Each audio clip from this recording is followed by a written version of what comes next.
Hello, everyone. We'll get started in just a few moments. Thanks so much.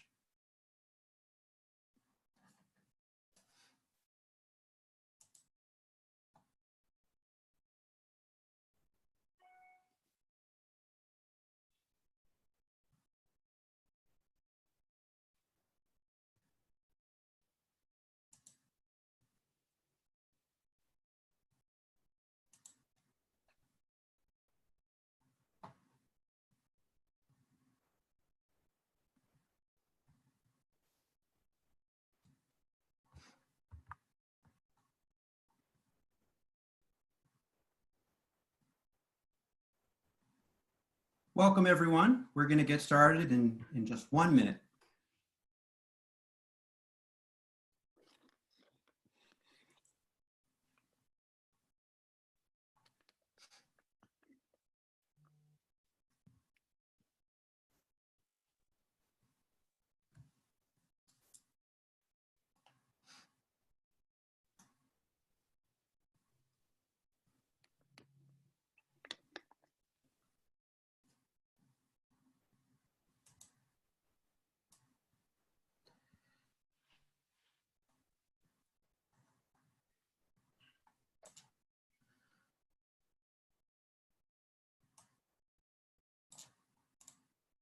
Okay.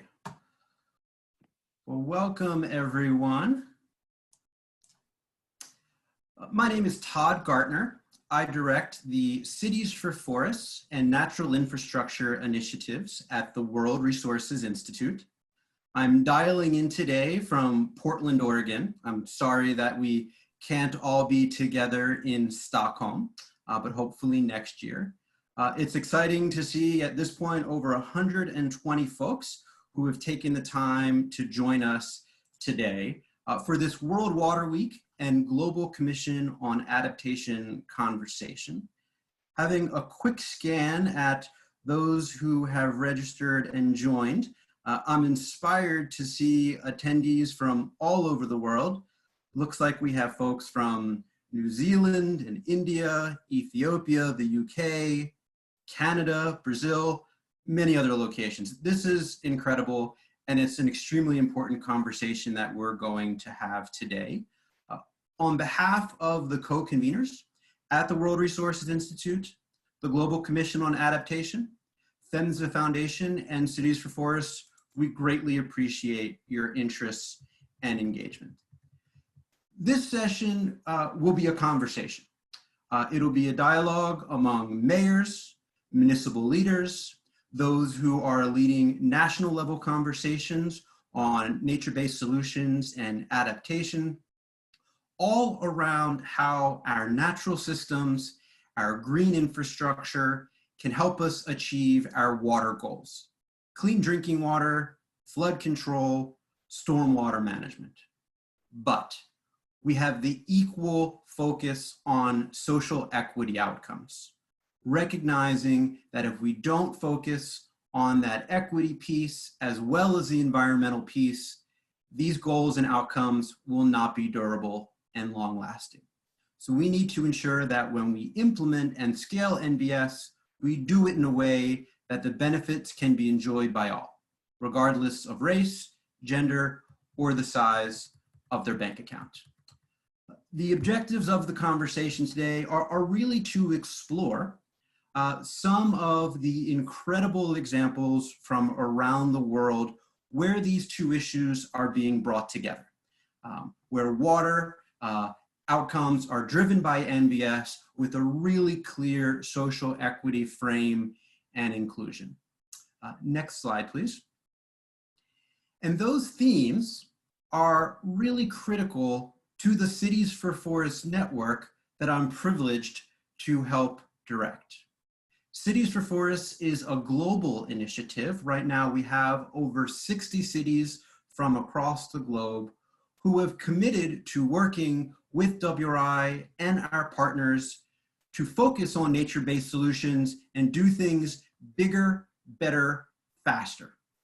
Everything from increasing the urban tree canopy and green infrastructure within the four walls of the city, focusing on source water protection, watershed restoration, and resiliency in the catchments that supply the water and livelihoods of the city, but also focusing on forests that are far away in the tropics and helping cities understand and minimize their footprint as it relates to procurement of wood and commodities like soy, beef, timber, chocolate, to make sure that we are doing our part to combat deforestation. Next slide, please. As I mentioned, we're fortunate to be working with cities from across the globe, from Auckland, New Zealand, to San Francisco, California, Antananarivo, Madagascar, to Medellin, Colombia. All of the inhabited continents are represented, and all have committed to do their part to supply the needs and the livelihoods for their urban residents. Next slide, please.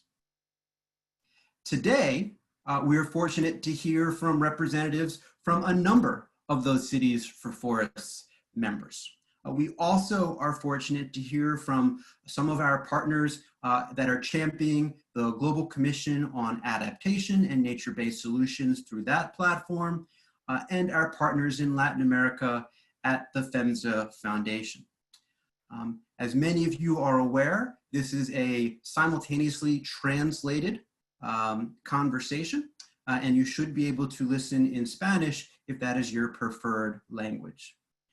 It is my pleasure to introduce Andrea Hurtado Epstein. Andrea coordinates Mexico's positions on all multilateral environmental agendas, including climate change, biodiversity, ocean and water sustainability. She is one of Mexico's lead negotiators for the Paris Agreement with a focus on market mechanisms and international emissions trading.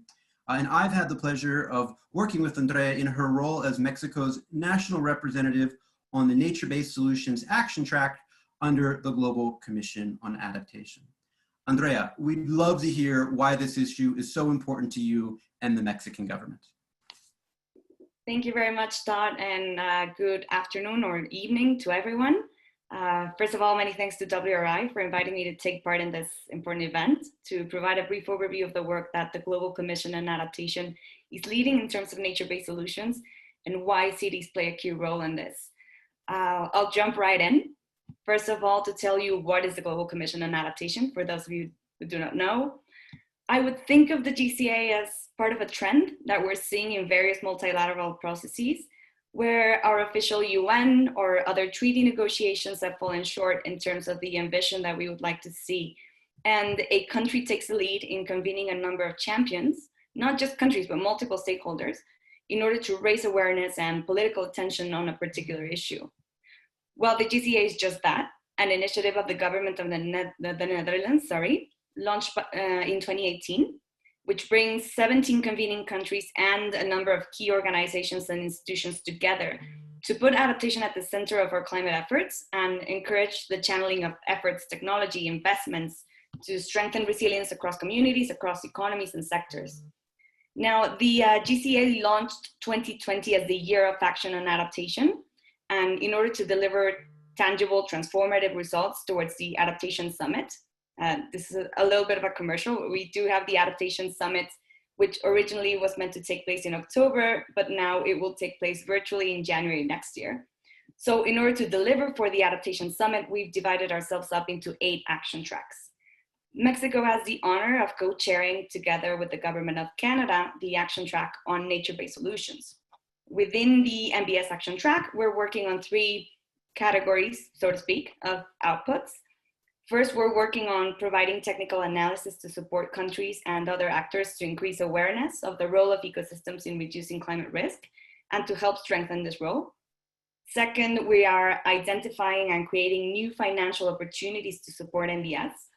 We aim to deliver at least 5 innovative financing models to initiate and expand NBS. And of course, as you might imagine, we are including a focus on opportunities to incorporate NBS in financial stimulus packages and post-COVID recovery efforts. And last but not least, this is where the cities come in. we are establishing a vanguard group of countries and cities to profile and advance NBS action.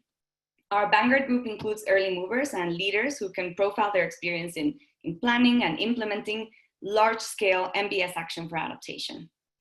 As part of this group of activities, we aim to showcase the work of 5 vanguard countries that commit to including large-scale nature-based solutions initiatives in their adaptation planning and policies to benefit at least 25% of their population by 2030. Mexico is proud to be one of these 5 countries. So again, thank you for the space to say this.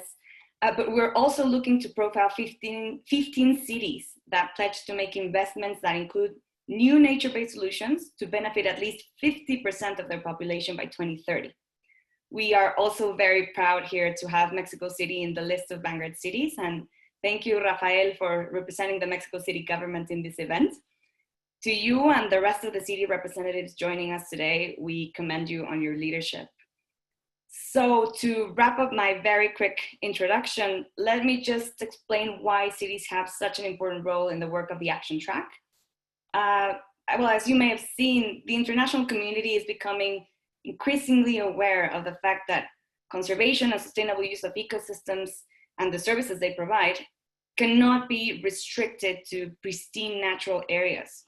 Perhaps we're not used to thinking about cities when the words nature-based solutions come to mind, but urban environments also hold great potential to make these solutions a reality. Even some of the most populated concrete jungles in the world, like Mexico City, have taken the lead on restoring, expanding, preserving natural ecosystems in the most creative of ways and directly benefiting millions of people. So our goal for the Vanguard Cities work under the action track is precisely to recognize and showcase these extraordinary efforts and hopefully have them replicated in other countries. So when it comes to adaptation, more specifically, our work may be prompted at the national level, but adaptation being such a context-specific and locally driven process, we need to partner with cities and local governments to really make an impact.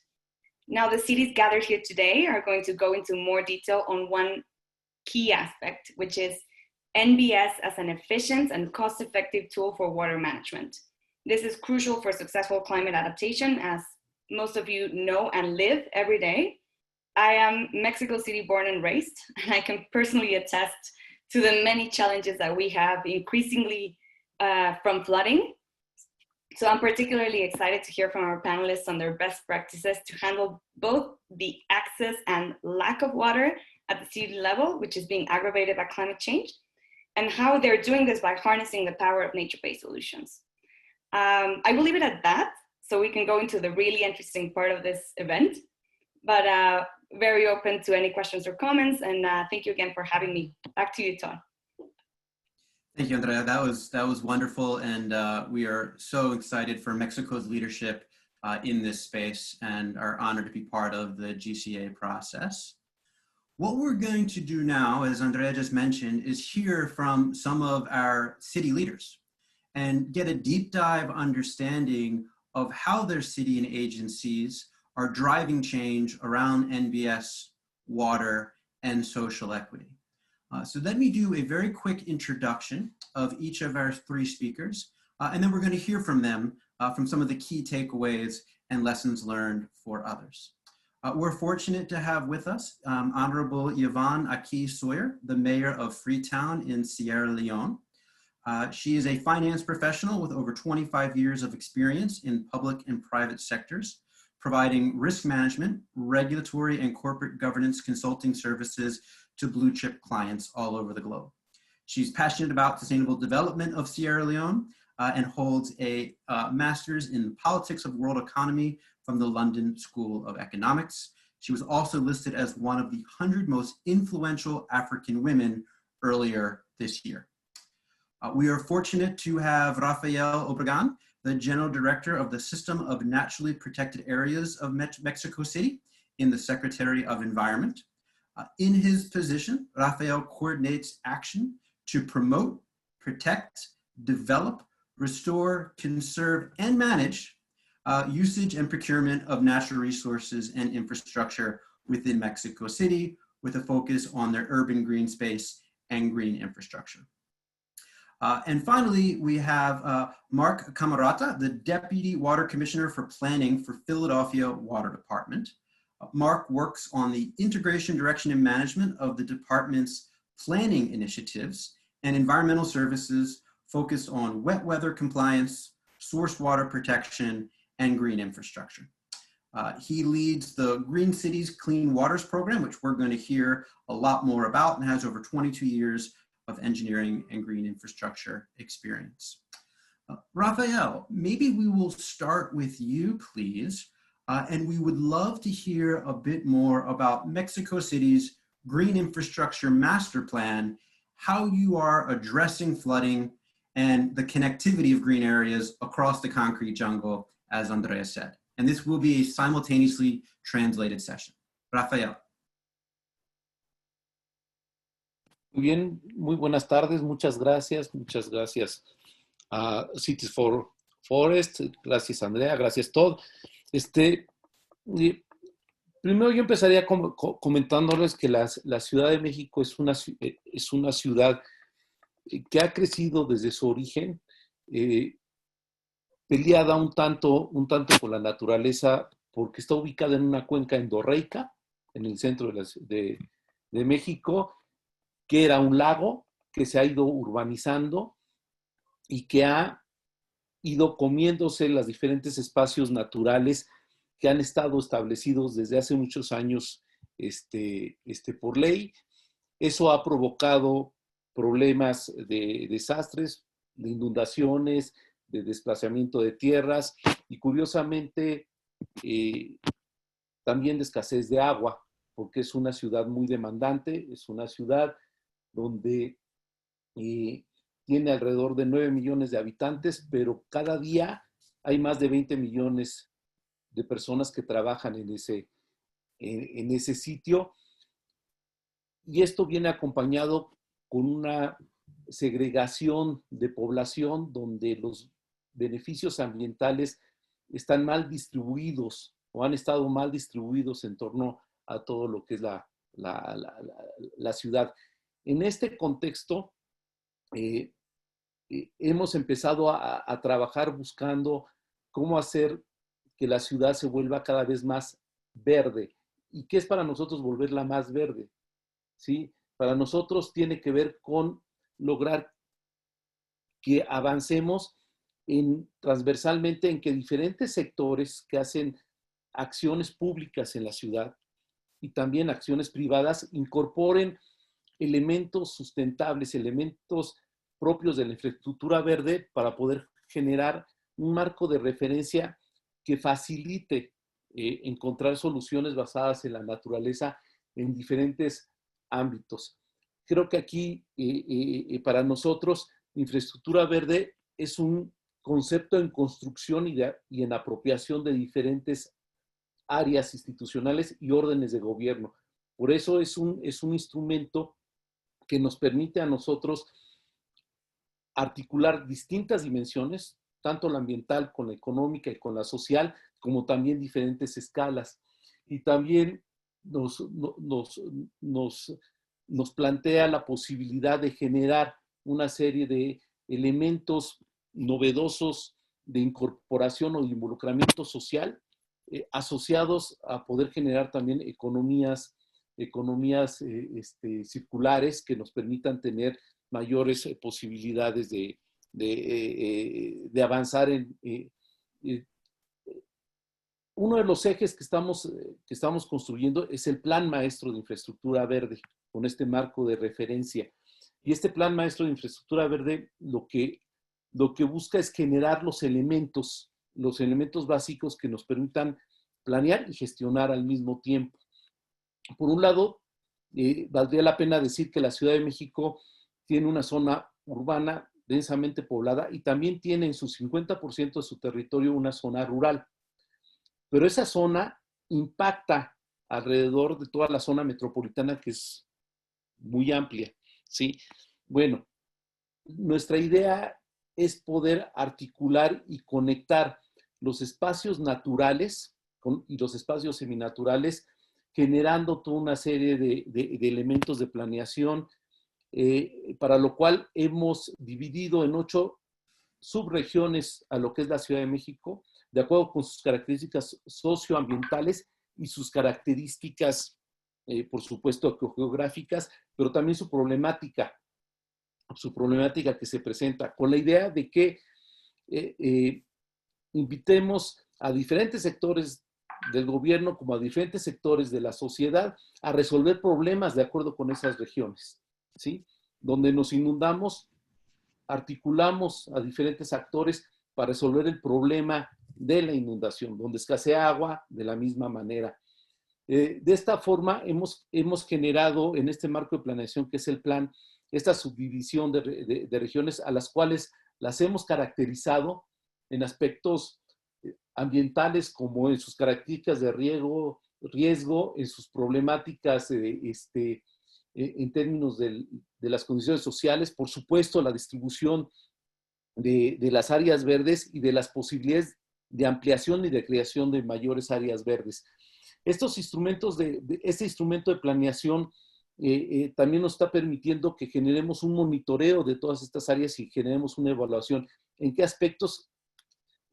Mencionaré muy rápido 6 aspectos en los cuales estamos monitoreando estas regiones. El primero es el grado de biodiversidad biológica que contamos, la conectividad a la cual que estamos viviendo, la accesibilidad que tienen los diferentes espacios naturales, o sea, estos espacios naturales, cómo están conectados, qué tan biodiversos son, cómo están accesibles a la población, qué tan funcionales son en términos de los servicios ambientales que producen, y esto qué efectos tiene en incrementar la resiliencia, muchos efectos, en este caso, por ejemplo, en las cuestiones del agua. Y un último punto que me parece muy importante, qué tanto hemos avanzado en la gobernanza, o sea, qué tanto la sociedad está entendiendo esa estructura de infraestructura verde como algo propio que puede generar un acuerdo con los gobiernos para establecer medidas de apropiación, porque lo más difícil no es solamente crear infraestructura verde, sino conservarla, mantenerla, gestionarla durante el tiempo. Ese es un enorme reto que implica no solamente dinero, sino que la sociedad participe de manera organizada. Nosotros en cada una de esas 8 regiones que menciono, generamos toda una serie de políticas que el actual gobierno de la ciudad está implementando y que me parece muy importante, además de las propias de la gestión de los espacios naturales, tanto las áreas naturales protegidas como las áreas verdes de la ciudad. También hay un fuerte impulso a la creación de parques lineales, en el rescate de ríos, en la posibilidad también de restaurar barrancas, ¿sí? Y poder tener en todos estos espacios una política de restauración de suelos, porque nos hemos encontrado que los suelos de este espacio son un principal factor para poder tener áreas verdes mejor manejadas, ¿sí? Y impulsar especies funcionales, polinizadoras, que permitan desarrollar las zonas. Este es nuestro marco de referencia de lo que estamos trabajando en la Ciudad de México. Gracias. En esta primera intervención. Thank you, Rafael. That was great. And thanks for everyone's patience as we worked on the technology issue at the very beginning of his remarks. I especially was intrigued by the linear parks idea. I think there's a lot that other cities can learn and think about how that would be applied for their city. Maybe moving a little bit north, right, from Mexico City up to Philadelphia on the East Coast in the US. Mark, your program has been given a lot of attention in the NBS space. You know, Green City, Clean Waters. Help us understand what has worked for Philadelphia and perhaps what others can learn as they think about how they would apply for their city and residents. Absolutely. Thank you, Todd. I may have to go back to a little bit more of the philosophy of who we are as a department within Philadelphia. First, let me just say thank you for participating in this event, for being joined by the colleagues on the call, fellow panelists. It is a privilege to be able to represent my city, to represent, I think, the water utility industry, local government, and a practitioner. So I really appreciate this opportunity to share some of where we've been, where we are now, where we would like to go, not just as a city, but I think as a collective who feels strongly about nature-based infrastructure. You know, the city of Philadelphia, or the Philadelphia Water Department, has the grand responsibilities to provide drinking water services, stormwater management services, and wastewater collection and treatment for almost 2 million people in this region up in the northeast of the United States. With those high level of regulatory, I mean, those responsibilities, you could imagine we'd be highly regulated, making sure that we are taking care of all those services that are necessary and essential for human life, for human safety, and for thriving as a collective. We obviously are subject to things like the Clean Water Act and the Safe Drinking Water Act, which really focus on making sure that those responsible for delivering services, you know, bring about the fishable, swimmable, drinkable requirements that are necessary when we're thinking about our water resources. Except what we're trying to do is we realize that there's more work to be done than money to do it, right? There's more time necessary than we have allotted in order to bring about the changes we need. So how do we start to move away as a group from, move beyond, not away, but maybe move beyond just acting as a service provider and thinking more about acting as a holistic water resource management entity or a water resource management firm. So bringing about fishable, swimmable, drinkable, but really thinking about how do we make our water environment, our neighborhood safe, attractive, accessible, and just. Those elements of kind of going hand in hand with our investments. We've been thinking about nature-based solutions in a couple different ways: green stormwater infrastructure, natural stream channel design, wetland creation and enhancement, resource recovery efforts. These have all been part of our portfolio that went into our Green City Clean Waters philosophy because they help us protect and enhance our drinking water source. They help us manage urban stormwater runoff. They help mitigate the effects of combined sewer overflows. They reduce small storm flood frequency. They help us restore aquatic habitat. They improve ecological health, and we're watching them in real time help us mitigate and adapt to a changing climate. In 2011, we agreed to a compliance order named Green City Clean Waters, which was a 25-year, multi-billion-dollar program to invest in mass implementation of distributed nature-based infrastructure, really focusing on managing stormwater. So really thinking about the effective ways to manage stormwater: interception, infiltration, evaporation, transpiration, harvesting and reuse, and in some cases, just slowly capturing and slowly releasing it back into the infrastructure that already exists in our city.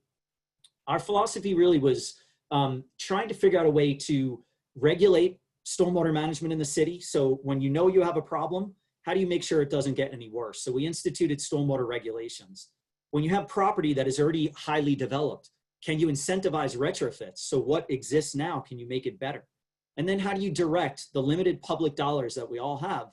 How can you direct that money towards strategic, new, collaborative, multi-benefit projects? So really our philosophy for Green City Clean Waters, of which we're 9 years into it at this point, is to really think about investing in our neighborhoods, leveraging what's already been invested under our neighborhoods, and really trying to bring about these social, environmental, and economic benefits that are associated with nature-based infrastructure. So that's really the Green City Clean Waters philosophy as a start here. Thank you. Mark, that was great. And I love the multi-benefit approach of what you're doing.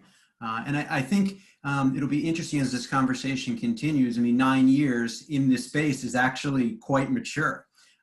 So how have things adapted over time and kind of what's next for you? I would love to learn more about that as we continue. I am thrilled that we have the Freetown, Sierra Leone Mayor, Yvonne Akish Sawyer, with us today.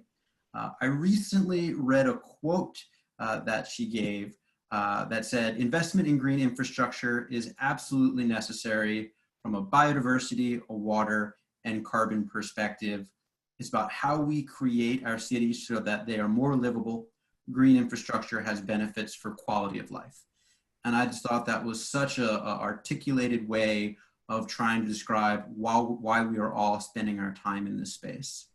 And I understand that Freetown has been hit reasonably hard by flooding and landslides over the last number of years, but under the mayor's leadership, there's a major effort to deploy NBS, to plant trees, and we are fortunate to hear from the mayor to learn more about what they are doing.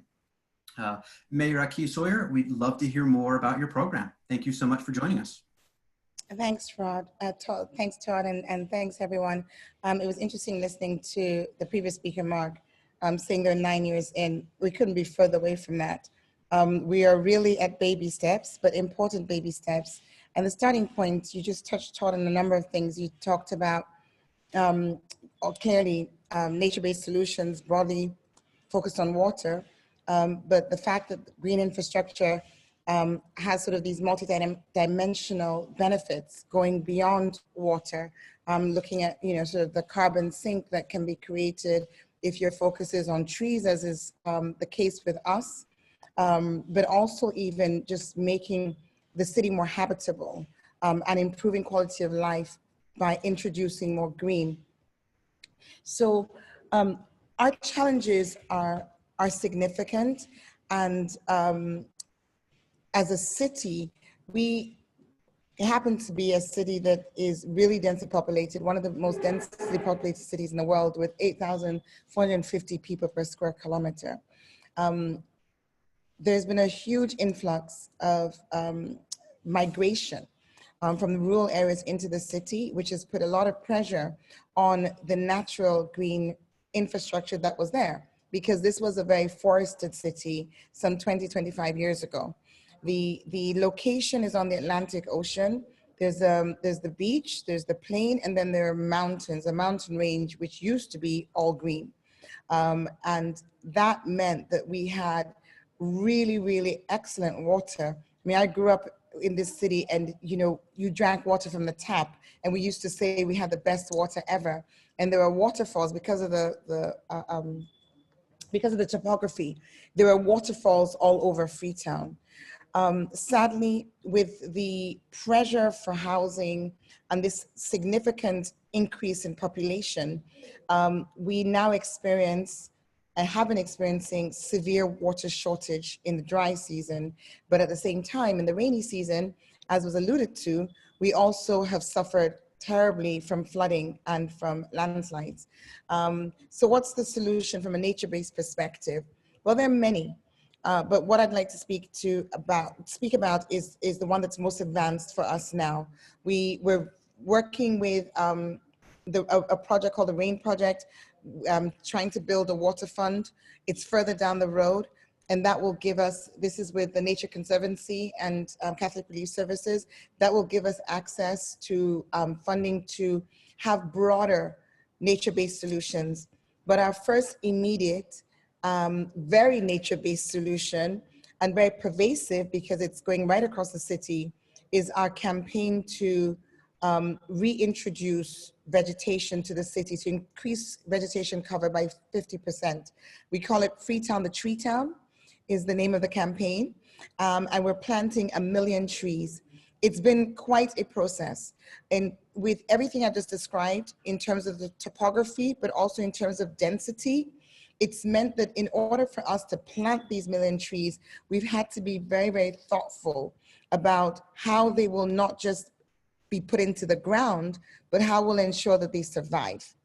We started with an engagement around the species so that we were meeting the needs of protecting that water catchment, which means that, we've got to have the right trees on the hillsides. Mangroves are another feature of our coast, and they've been very, very much at risk in recent times. So we're planting mangroves as well. So with this first 500,000 trees, the planting of which has begun this rainy season, there are 15 species of trees, but perhaps the most interesting feature of this is how we're going to do the growing and where the trees are going to be planted. We don't have the luxury of being able to just plant in forests anymore. So we're signing people up, we're signing residents of the city up as tree stewards. So anyone can be a tree steward. And we have collection points around the city. We're registering, we just kicked off last week. On Friday, I was with the teams. We're registering householders, offices, schools, as tree stewards. And we have 11, I think it is, 11 community-based organizations who will be the growing teams. So if you opt to be a tree steward, we take some basic information from you, confirm where in your compound, in your sort of living space, you intend to plant that tree, take a record of all existing trees. We take the GPS coordinates, and then in an app, all of this information is stored, as well as your contact details. And then the growing teams will come back and monitor the growth of your tree. And there are specific sites around the city where people can go, having registered as a tree steward, they can pick up their tree. The idea is that through this process of making it real, having accountability. So we've built a tree tracker app, having the accountability for each tree and having that engagement with residents. We help not just to save the trees and make sure that they aren't just planted, but they grow, but we're also engaging our community in the importance of using a nature-based solution like that, what it means to the water catchment areas, or what it means to water catchment in their area, what it means also to preventing the two things which have become catastrophic for many Freetown residents, the water shortages in the dry season, and then the runoff, which leads to a massive erosion and flooding, and sadly in the past has led to quite a significant landslide as well. So from our perspective as a city, we're interested in more solutions around natural springs, around natural pools, but we're working on those. Our most immediate, which is underway now, and which we expect will be completed in terms of all the plants in the ground by next rainy season, is Freetown the Tree Town, 1 million trees, 50% more vegetation cover, so we can protect our water catchments. Thank you. That was wonderful, Mayor Aki Sawyer. Thank you so much for those remarks. And I find it fascinating how you're using technology with resident engagement, thinking about monitoring early on in the process, that it's not just a quick pulse of activity, but you're really in this for the long term. You really talk about the engagement and equity piece. One question that often comes up is, how does Freetown pay for this? Where does the money come from now? And then as you think 5-10 years out, what does that funding and financing strategy look like? If you're willing, I'd love to hear your thoughts on that, please. Okay, so it's been a combination. We launched this Freetown the Tree Town in January of this year. On the 3rd of January, we had a mayor's ball. And we advertised it for people to come to the ball, pay for their tickets in order for us to plant these trees. We knew that was only going to be a little bit, and we probably raised $30,000 that night, which is a drop in the ocean for what's needed. And what's been needed is closer to $850,000. And we've been fortunate to be able to work with the World Bank and our Ministry of Finance as a facilitator of that. So there was a World Bank project on urban resilience. And this is important because it's how we can be creative in this space. Tree planting was not part of that project, but we pitched and made a strong case that you cannot have resilience without protecting the hillsides, without addressing flooding, without addressing water catchment. So we were able to work on a redesign of that project, which provided the resources that we have. But we also continue to have residents, as people catch the vision, and diaspora, Sierra Leoneans living out, or Freetonians living outside of the country. There's one particular person, she lives in the US. Her dad her dad's from Sierra Leone. She and her son set up a fundraiser, GoFundMe. They've raised $25,000. And that will go, so you can, for example, focus on a subset like schools, you know, and you can have that like as a sub project, and that's the sort of approach we've taken.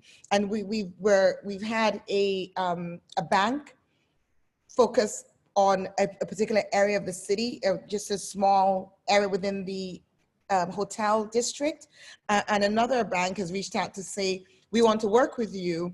Where can we plant our trees? And so they're taking a whole sort of we're creating like small parks, small green spaces within the city as part of this. So getting everybody on board is really important. But of course, for the big money, you do need to find, you know, sort of sources with deeper pockets. And we're very grateful that the World Bank has come good for us on this one.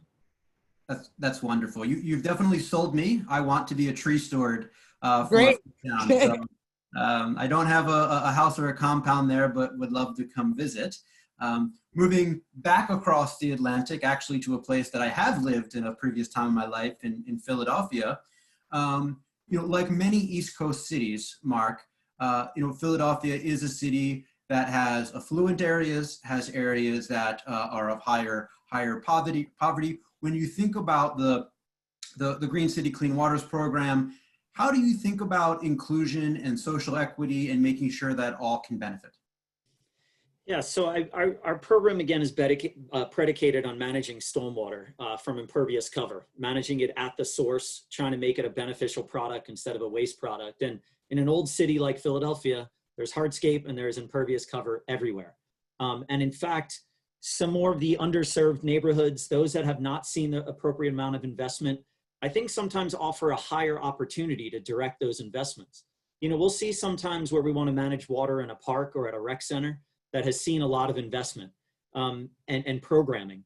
And it's actually hard to go and manipulate that land area to have it actually manage stormwater. So we see a high opportunity for, you know, parks and rec centers that are in need of multiple investment, of which stormwater can be one of them. So we've seen a very high success rate of going into neighborhoods that unfortunately have not seen a lot of attention and investment, and have the ability to transform that, again, from a stormwater and nature-based standpoint. But we also work with a lot of city partners to help with programming, neighborhood adoption, and community engagement as well.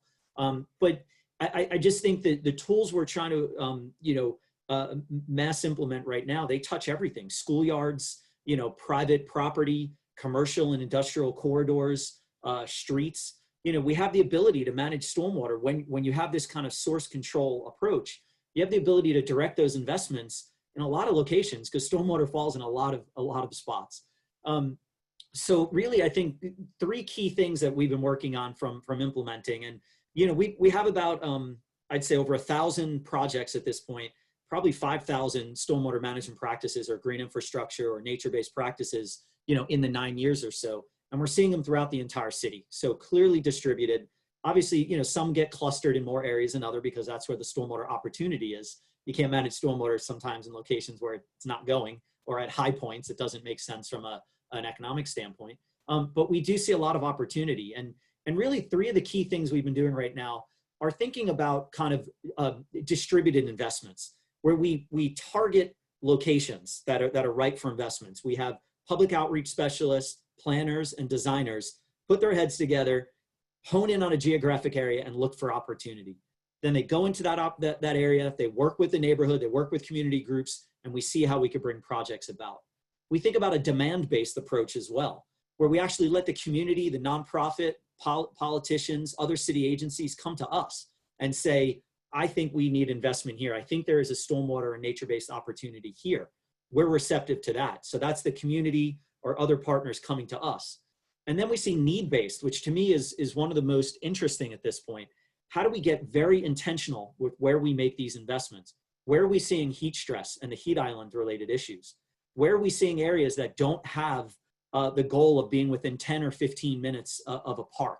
How do we actually direct investments in areas of high need?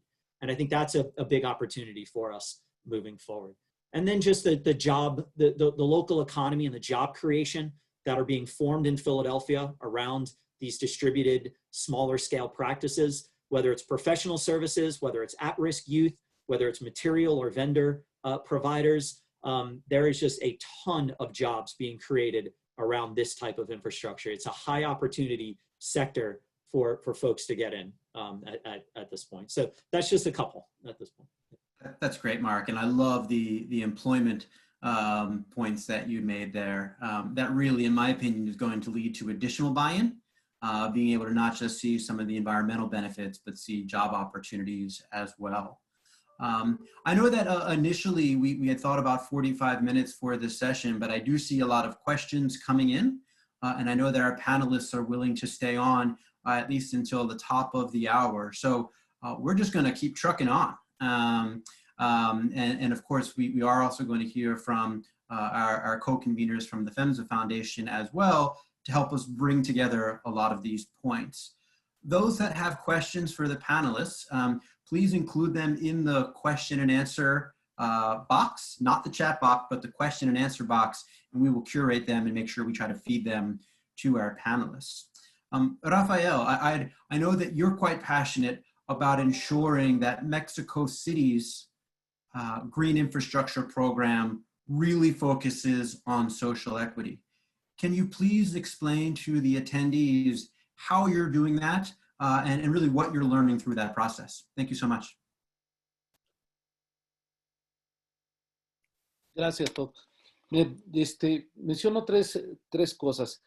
Primero está que la creación de infraestructura que siempre se debe hacer en las ciudades esté incorporando infraestructura verde. Y esto significa, desde el sector ambiental, acordar con otros sectores que hacen obra, que no siempre son los mismos. Y eso es muy importante, no separar los que hacen áreas verdes de los que hacen infraestructura urbana, sino articularlos. Segundo, a través de lo que es el Fondo Ambiental Público, nosotros tenemos un Fondo Ambiental Público donde tenemos recursos que provienen tanto de aquellas acciones que tienen que ver con resarcimientos o mitigaciones ambientales, pero también recursos públicos.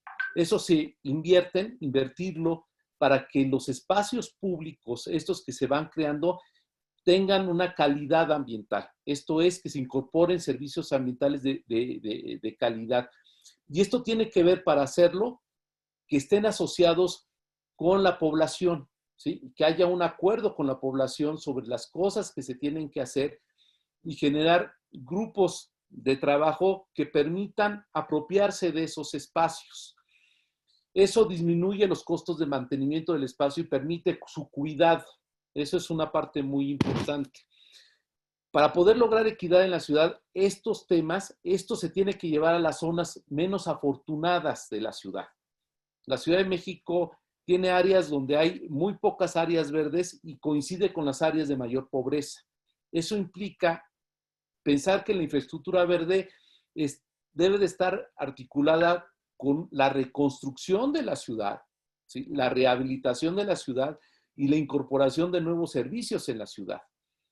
En esta lógica estamos generando un programa muy importante que se llama el Reto Verde, ¿sí? Que implica invitar a la ciudadanía, a los sectores organizados a enverdecer la ciudad, y un programa de captura de agua de lluvia que tiene que ver con las viviendas menos afortunadas en muchos lugares, establecer mecanismos, tecnología que permita la captación. Estos elementos pensamos que nos deben ayudar a poder corregir algo que sucede en una cuenca que decía yo endorreica como la ciudad, y es que el agua que cae, ¿sí? que llueve, el agua que llueve, mucha se desperdicia. Y lo que estamos buscando es que el agua que llueve se empiece a reutilizar. ¿Hacia dónde? Hacia los espacios donde tenemos infraestructura verde. Yo creo que esas medidas que implican tener un trabajo muy cercano de articulación con la sociedad nos va a permitir llevar más equidad, mejorar niveles de vida y evitar algo que sucede en las ciudades. Cuando hay una inversión pública fuerte que establece, por ejemplo, áreas verdes, muchos sitios se vuelven más caros para los habitantes. Es un contrasentido. Lo que tenemos que garantizar, y eso estamos buscando en la Ciudad de México, es que las inversiones en áreas verdes permitan equidad, o sea, que lo gocen los propios habitantes que ya están ahorita y no se vuelvan lugares más caros que desplacen a esos habitantes que estaban, ¿sí? por otros que van a venir a buscando pues, la plusvalía del espacio, ¿no? ¿Sí? Creemos que en esta lógica nos pueden ayudar las fundaciones, los patronatos, que son estos consorcios privados que solidariamente se articulan a las organizaciones sociales que están en los sitios menos afortunados con una idea clara, que es transformar tu espacio para un lugar mejor de vivir, y ahí la infraestructura verde pues es la clave, ¿sí? Es la clave porque es la única manera en que en un espacio donde hay tanto cemento podemos empezar a quitarlo, ¿sí? Podemos empezar hasta establecer más árboles, cuidarlos. Al haber sido un lago, la Ciudad de México, los ríos pasan por abajo porque siguen existiendo, el agua tiene camino, pues está en nuestra lógica solucionar los problemas que tenemos en la ciudad, recuperando esa matriz natural que sabemos que existe en la ciudad, y para eso tenemos que convencer a la sociedad que en muchos sitios esas acciones son benéficas y son también acciones que buscan la equidad social y la organización de las personas. Thank you, Rafael. That was perfect explanation of how you're thinking about social equity. And kind of a little bit of a play on words here, but thinking about equity and then thinking about some of the priorities of Andrea's team in the national government of Mexico and our colleagues in Canada who are stewarding the NBS track for the Global Commission on Adaptation, we're giving a lot of thought to private finance. And how do we think about investment from the World Bank and institutional investors, other financing approaches to make sure that we can really scale these type of efforts. Rafael, if in just a minute or two, if you could talk about how you are financing your program, and then Mark, I'd love for you to please follow up with a similar explanation to our attendees. Y ahorita nosotros financiamos nuestro programa con recursos públicos provenientes de los impuestos a través del Fondo Ambiental Público que acabo de mencionar, ¿sí? Y los sitios que ya establecimos, buscamos asociarnos con privados, creando estos fideicomisos y estos patronatos para poder generar inversiones. Una cosa importante, todos los espacios que estamos nosotros creando o mejorando son espacios públicos, en ninguno se cobra la entrada, ¿sí? Eso es algo muy importante. Aunque sí, en todos los sitios buscamos acuerdos para que cierto tipo de servicios pueda permitir tener autogenerados ingresos que permitan mantener estos sitios, ¿sí? Son las maneras en cómo estamos nosotros trabajando.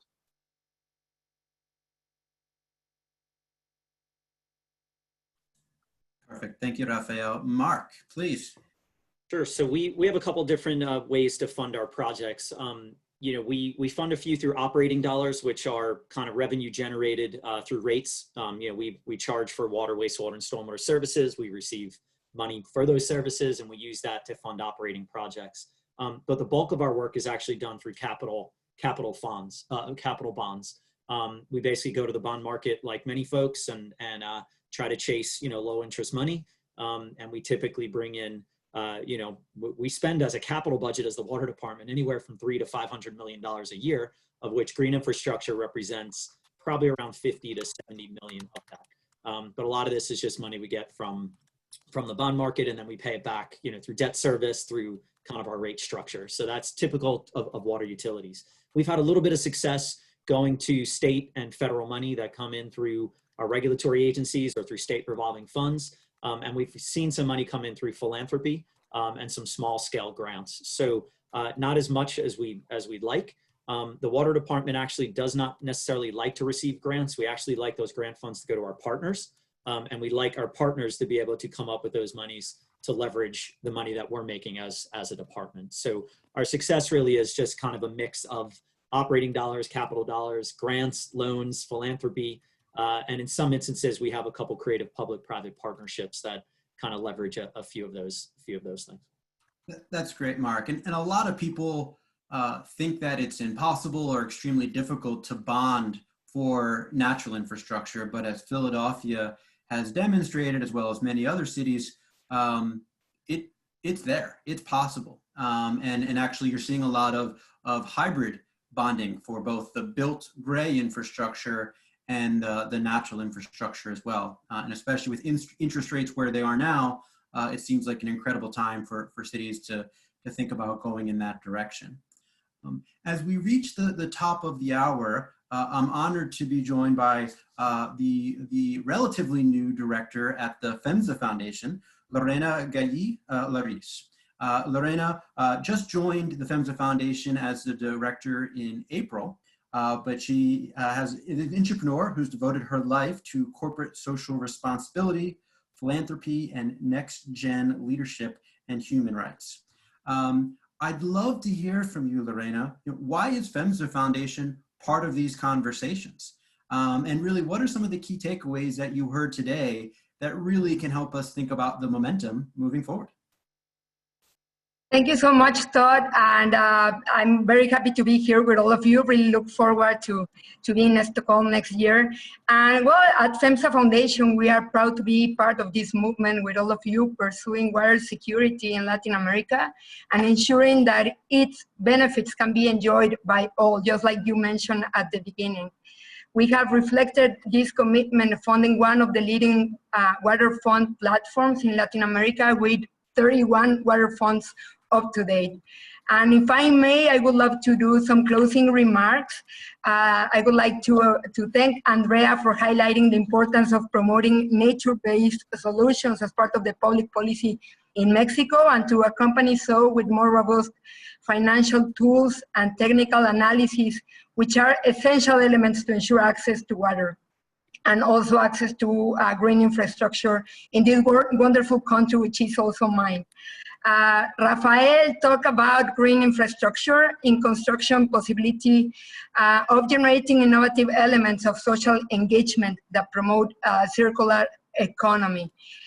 He shared us how Mexico City's green infrastructure master plan is working and how they are planning and managing at the same time in this gigantic city by articulating both the natural and semi-natural spaces and parks in 8 sub-regions across the city, considering not only the physical conditions, but also the sociological conditions of the people around for this classification, which is awesome. In their experience, the challenge is not only creating green infrastructure, but managing it, maintaining it, and the citizens participating in an organized way. Then we moved from Mexico to Philadelphia, and Mark kindly shared with us about the great experience of the Philadelphia Water Department, where they have been acting as a service provider and also as a water service provider fund. Their motto is, how do we make our neighborhood safe, accessible, and just? And something really interesting is how this program designed for 25 years is at 9 years, which is mature for the sector, makes clear that true solutions need a considerable period of time to achieve expected results.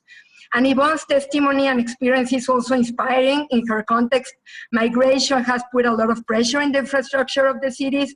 They are reintroducing vegetation in the cities, planting 1 million trees, considering the species, and ensuring accountability and engagement with residents, which is really important. But what is also a highlight is that you cannot have resilience if you do not face water capture and flooding as part of the problem, which is necessary for investment collection. And I just finish with a quote of Janine Benyus, an American author, which once said, and I quote, "The more our world functions like the natural world, the more likely we are to endure on this home that is ours, but it's not ours alone." So thank you, Sigui, for convening us all, and thank you all for your participation.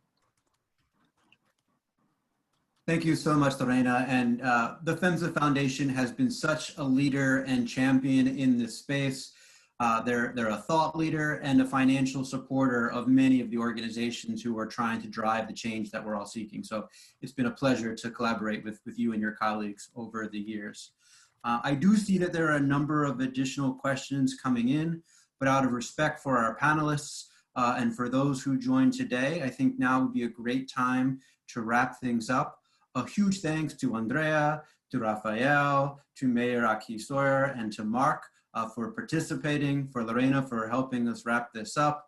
Having over 160 people take time out to join in this important conversation is just an indication of how critical this dialogue is around NBS, water, and social equity. The conversation doesn't stop just because we run out of time today.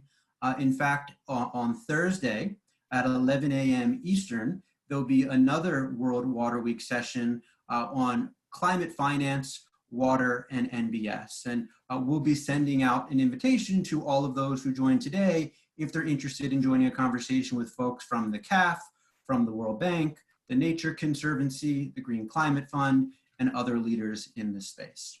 On behalf of all of the co-conveners from Cities for Forest, Global Commission on Adaptation, PHMSA Foundation, and WRI, we greatly appreciate your engagement. We're excited that you guys are all taking this seriously, and we look forward to being with you next year in Stockholm. Have a wonderful rest of your day. Thank you so much.